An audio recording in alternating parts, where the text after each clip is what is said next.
Welcome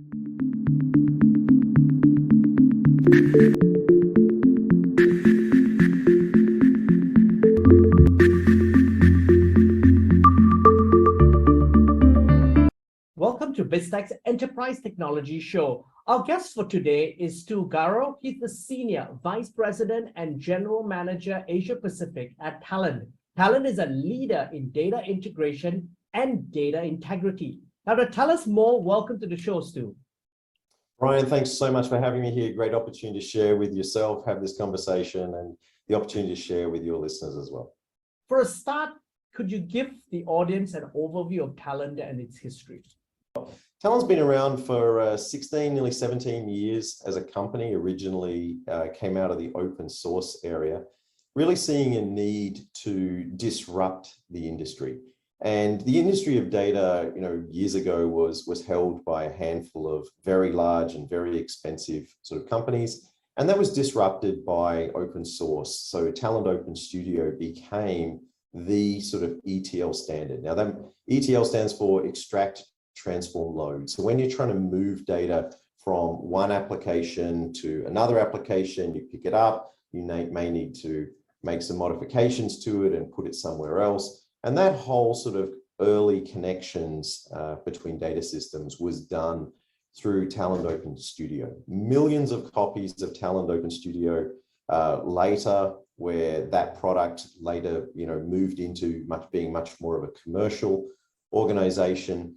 Talend has become a leader in the data industry in really providing data platforms. Now, one of the key things that with Talend is, I think you've been named in Gartner's Magic Quadrant, I think a leader, 7 years in a row, if I'm not mistaken. That is correct.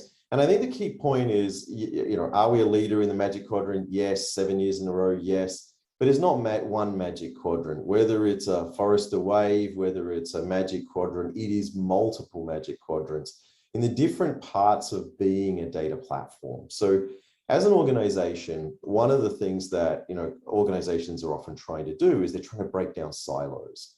Industry research that we see today says the average enterprise, large enterprise organization will have more than 400 enterprise sources of data. Now, I think SaaS applications have proliferated that. We can blame SaaS for that, and SaaS applications are a wonderful thing. They're so easy to get into. You can fire them up quickly, you load a little bit of data into it, all of a sudden you can get some value out of it. It's great. And organizations have embraced that over time. It's now fantastic. But what that has meant is where you might have had a dozen systems or 20 systems for a large organization, on-prem in your own data center, you've still got all those on-prem systems, but now you've got, 350 systems in, SaaS applications. And so our data is spread in so many different locations. And so a lot of, when we talk about the Magic Quadrant, as you said, the key point is with all of these different applications, value for data is only created when data is consumed. So there's no value whatsoever in bringing data together, connecting a whole bunch of systems, putting a whole bunch of data in a data warehouse, focusing on running quality rules and improvements and governance and compliance if you never use the data. And so all of the last mile is when the value is created, when I take data and I consume it to create some sort of business value. Reverse engineering that, if you have any air gaps from the consumption backwards to where the data originally came from, then no value will be delivered. And I think this is the challenge, is sometimes people are trying to break down silos and they'll try and solve that by creating another silo. And they'll solve a piece of a problem that really is an end-to-end problem about getting data from where it starts to where it can be consumed to create value. So, Stu, maybe you could break down this whole concept of data health and why it really matters. Yeah, data health is super interesting. When I say data health, a lot of people will think of it and they think it's about the data. And I'm actually going to, disrupt that a little. And we've spent a long time as an organization looking at this. We support, from very small to the largest and most complex organizations on the planet. And one of the things that we've really seen is a change in what the problem is. If I were to ask 100 of your, listeners today, 100 different execs in 100 different businesses, what do you think your biggest problem with data is? You would get 100 different answers. People would say, oh, I've got this streaming data and I don't know how to deal with it, or my data is in these different silos. I can't find it. It's rubbish. It's incomplete. The quality's not good enough. It's good enough, but I'm not allowed to use it because it doesn't meet any of my internal or external governance or compliance requirements. So even though I spent $1.5 million getting this perfect data, I'm not allowed to use it because it doesn't meet our compliance requirements. So you get 100 different answers. And so Talend as a company has really sat back and studied this and looked at what is the biggest problem. Whilst all of these individually are separate and individual problems, the biggest challenge we see in the industry today is people not getting value from data. It's that last mile, because you can do an awful lot of work with data. And we see this with AI and machine learning and streaming and all of the different initiatives. But if you don't get value because you don't consume it, no value is created. And then you've wasted a lot.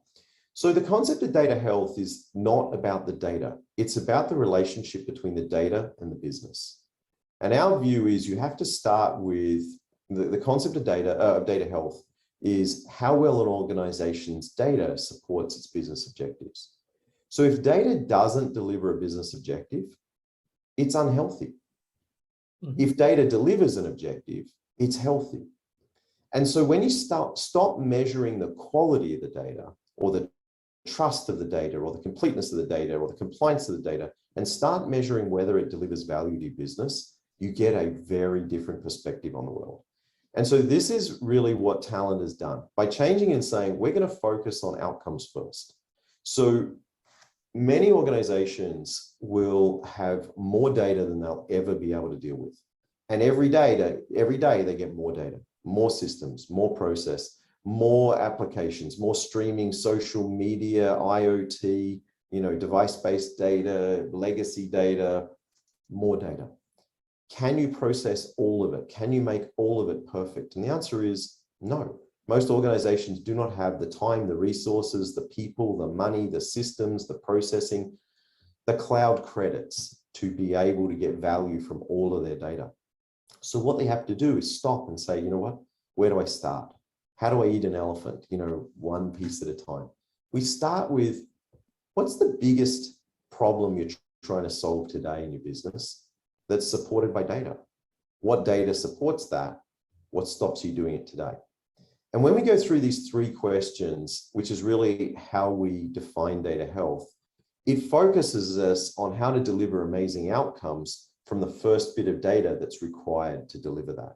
So I focus my time and attention where I'll get the biggest outcome. And this really comes back to this challenge that we've seen of people not getting value from the huge investments they've made in data over time. And that's what Talend is very much disrupting in the industry today. Okay, so if I'm a CIO and I'm going to wear a CIO hat, what should success look like for me? If say I'm a financial services company or a manufacturing company, what should success look like when I buy your products and services? Got it. Well, I mean, first I'm gonna say, as a CIO, the first thing I want you to do is focus on data health, right? And even if you didn't need anything from Talend to do that, if what you needed was an Excel spreadsheet and that was what got you there, I would be much happier because of it. And it's that focus, first of all, on being able to link this outcome that I'm trying to achieve, supported by this data, I was able to do it. And therefore, this is healthy data. But what I want to do is get that CIO to be able to say, you know what, I'm going to stop doing something. I need to stop focusing on something to make sure that I put the greatest effort into the things that will deliver outcomes. Now, when you work backwards from this point, you say those three questions. What are you trying to do? What data supports it? What stops you doing it today? The what stops you doing it today is going to change over time. Today, I may not be able to connect to that system and get that data. Tomorrow, it may be the data is incomplete. Maybe, the day after, the quality of it is not right, or I don't have access to it, or my people can't, self-service access to it, or it doesn't meet my governance or my compliance or my stewardship. And when I can't meet any of those requirements, I'm not going to get there. And so what Talend does is really provides a platform, right? A platform that says, we've got all of the technology that's going to be that layer, that data layer, to solve the problem you see today, but to solve the ones you probably haven't thought about. Because as an organization, to have that data agility, that ability to do something, you're going to need the ability to solve any of those data challenges in real time with a single platform. Because as soon as you have one air gap, no value will be delivered.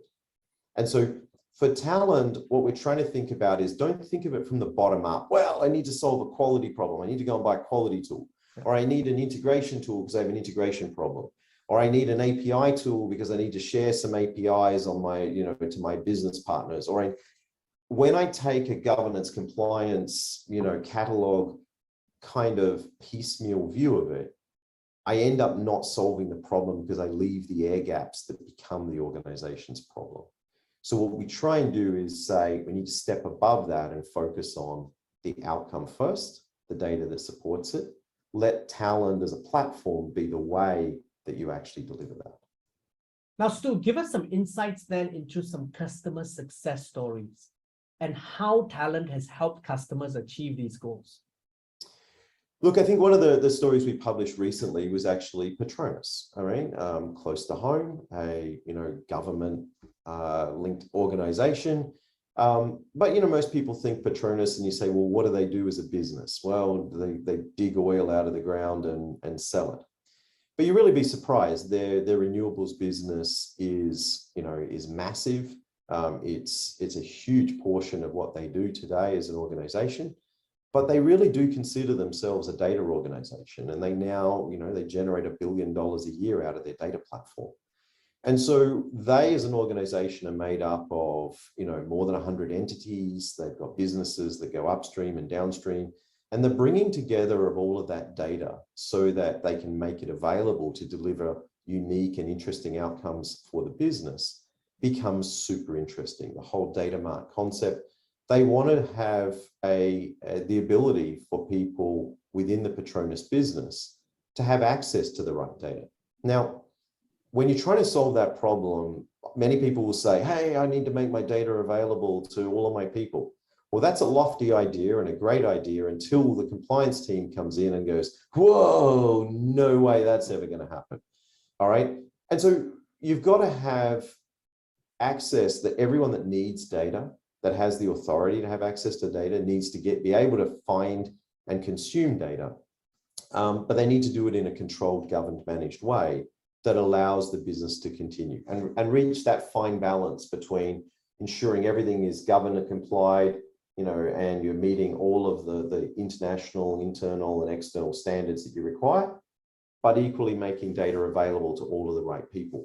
And so they've taken that approach of really, you can go shopping, you can fill your cart with whatever data you're allowed access to be able to bring together different data sets, to understand what it is, to understand where it is, to be able to get access to it in a self-service way, so they can start and generate, different parts of the business, having, new business outcomes that are generating money and benefit for the organization on a global basis. And I think it's use cases like that that become super, super interesting. Now, Stu, I want to zoom in a little bit on a hot topic over the last 2.5 years, which is digital transformation. So that's been forced upon many, many companies. Could you, and tools, using tools like yourself, Talend enables digital transformation, I'm sure, for many companies across the region. Could you share some insights on how you really helped specific companies across the region in their digital transformation journey in the last 2 years? Sure. I'll talk generically to start with, and then we can sort of hone in on some stuff. But first of all, is thinking about, as we go through digital transformation, people will often think of that as being, well, I want to move to cloud. And move to cloud might be part of that initiative. But especially in Asia, and because of the governance compliance, data sovereignty, all of the things that exist, both internal and external, is most organizations can't snap their fingers and move everything to cloud. You know, it's a journey, right? I want to move some things I want to move the right things to cloud. And, you know, we're seeing some really interesting things at the moment that organizations often start a journey. They'll go from on-prem to cloud, to different cloud, to multi-cloud, and then back on-prem. And it's one of the questions that we often ask our customers: how are you going to facilitate the journey from cloud to on-prem if you have to do it? And it's a little bit like a disaster recovery kind of scenario when you think about it. And we've seen it. We've seen the Thai government change the rules, stuff that, you know, data that organizations were allowed to move to cloud. They changed the laws, and organizations had to bring things back into their own data center. And so it's almost a test of data agility. You know, the only way to you get a good deal out of one cloud vendor when you sign up with a different one, right? And then, you know, as we see, the banks in Australia now legally are not allowed to go with one cloud. If they go cloud, they have to go multi-cloud. They have to diversify their risk, right? And so I think the days of single cloud organizations are over. Today, we, you know, see a huge amount of multi-cloud. And so people really need to abstract out the complexity of one cloud. And proprietary tools that will often come with one cloud are one of the ways that people get locked into a single cloud. You know, they use the proprietary tools that were given to them by their cloud vendor, and then all of a sudden they realize, now I can't get out. I can't change. I can't go multi-cloud. I've got to train new people, have new tools and so it's abstracting yourself out of some of those things. So digital transformation is about the journey of starting with, a lot of people will start, for me, at the wrong end. They'll start with the very base layers of, well, I want to move the hardware to the cloud, and I want to move the data into that cloud, and then I want to move consumption, and they work from the bottom up. I'll always work from the top down, which is, what are we trying to achieve? What would deliver the most value for the business? And when COVID struck and people needed to be able to work from home, and they needed, you know, to understand what is the data, they needed, for example, impact analysis, right? And here's a great example. When people work from home and you say, all right, I need you guys to build some new applications, and people look at a piece of data and they say, Brian, can I change this piece of data here? And all of your top colleagues look at you and go, no idea. Maybe you'll take the bank down. Maybe you'll crash and burn. Maybe you'll never work again after you get fired. Or maybe it'll be okay. We don't really know. And people go, ooh, and then they don't change it. And then what happens? Nothing changes. And organizations lose their digital agility, their ability to change and modify and move. What really made the difference for our customers that were using, you know, our catalog, for example, is because our catalog isn't standalone, it's connected into our whole data platform. It gives us traceability of data. And you say, can I change this piece of data? Brian, you can change that piece of data. But just be aware that piece of data is consumed here, here, and here. So when you change it, these are the three things you're going to need to worry about changing. Oh, okay. Where does this data come from? Well, it's not straight line. And this is the thing. People often think, oh, catalog, where's my data? Oh, it must come out of this database table. It doesn't. That piece of data has been through, you know, 12 different data stewardship decisions that actually made changes to it. It's been through 300 automated quality rules that made changes to it. You have to reverse engineer the stewardship. You have to reverse engineer all the changing. It went through a set of augmentations. It originally comes from here, here, and here. It comes from 3 different places. And when you have this end-to-end visibility of where stuff comes from, all of the transformations that got you to here, and then all of the consumption of it, now you can change anything. Brian, can I change this? Sure. This is where it's used. This is where it comes from. And you know, Stu, the key word that you mentioned there is traceability, because a lot of times in the past, we never had that ability to trace, as you said, all the factors that went through for you to get the data at endpoint. Right. And when you're talking 400 enterprise systems in a large organization today, It's not traceability back to one location. It's traceability to 400 locations. And, I brought together part of my student information from here, from here, from here, from here, from all these different systems to create a view of who a student is. Now, can I change this? Well, I got to know where it comes from, and I got to know where it's being consumed. Data agility and that ability to still make changes as you go through digital transformation, for me, is what's really important. And when you have the platform in place, all of a sudden things change, because now I say, what's the most important thing? I need to solve this problem, right? I need to meet my compliance, so I'm allowed to use that data for all this report, government reporting. Great, done.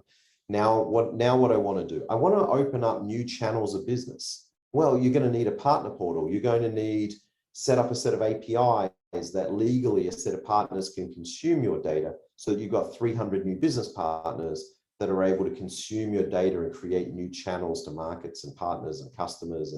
And it's those kind of initiatives that you won't necessarily predict exactly which piece of technology you're going to need, but holistically, it's the platform that comes together that delivers that. Now, Stu, speaking about cloud and the ability to make changes, you recently announced support for Amazon Redshift serverless. Now, technically, what that actually means is it's supposed to make it easier to run and scale analytics in seconds, theoretically, without having to set up and manage and scale data warehouse infrastructure. Could you tell us then and break it down for us how this is important for the integration for your customers? Sure. So again, it comes back to, think of the statement I keep coming back to: when there's a single air gap, no value is delivered. So in order to do analytics, you need data. So you're going to have to go and get the data from wherever it is today. And it's probably not sitting in, Redshift serverless right now. It's sitting in a whole bunch of different applications that may be in the cloud, maybe on-prem, and may change over time, right? And so the first thing you got to be able to do is, in order to get it into the cloud so that you can do that immensely scalable sets of analytics, etc., you're going to need to be able to connect and find the data. You're going to have to be able to bring it together. You're going to have to be able to pump it as fast as you can. We're just doing, I can't reference the customer exactly right now, but we have an organization that runs a whole series of trains in Asia Pacific, huge train organization. And downtime is worth billions to these guys, where every truck in every train is pumping IoT data back into a central data platform 24 hours a day. Thousands and thousands of train trucks that are all producing IoT data. Now, when you need to be able to consume that, you don't necessarily need that data forever. I don't need that data for long periods of time, but I need to be able to bring it together. I need to be able to overlay it on more traditional data. Maybe I've got my ERP data or my CRM data or invoicing and financial data that I need to overlay on that to understand the impact of different events that may occur, that an IoT device says this, and I can ripple down what that's going to mean. Maybe I now don't meet an SLA and that has an impact, and there's a billing issue, and it connects to many things. So we're seeing this need to not store all the data forever, and this ability to get data in, to scale it up, to use it, to do the analytics, and then get rid of it again, because the cost of keeping it when you're producing that much data becomes a real issue, especially in the current financial environment. Now, Stu, I want to now zoom back on to Talend as an organization. What's ahead for Talend in 2020, the rest of 2022 and 2023? Sure. I mean, we've more recently expanded our product portfolio. We've added CDC, change data capture. And CDC is really that ability to connect real-time systems together. So for example, maybe I do have a legacy system. I have an IBM, an iSeries that's been running for 20 years, but it's got a whole bunch of my really important data. I want to be able to connect that to all my cloud and digital initiatives that I'm doing, and I need to sync this. That synchronization of only moving the moment something changes here, to be able to pick changes up and synchronize everything to everything within my core systems. So for us as an organization, we're very focused on that expansion to our traditional platform of including, we've always done the sort of transactional jobs of syncing things, but this change data capture capability now gives us a whole expansion of that, especially into some of the legacy systems and especially into some of this sort of streaming Kafka, Snowflake kind of platforms where that synchronization, especially if you're running things like multi-cloud, becomes super, super important. So we continue to grow our business. We're very focused on that data platform. We operate all the way across the industry in almost every single vertical. The data is everywhere, although the differences of data are less than you would get in many other kinds of business. That the data platform, from government to non-government, commercial, cloud, on-prem, medical, etc., is huge for us. So we continue to grow our business and expand, and that CDC forms a key part of our ongoing growth. And Stu, where do you see the opportunities in terms of your biggest growth markets in the Asia Pacific regions? Because obviously, in terms of the data journey and the sophistication, markets vary quite significantly. They do.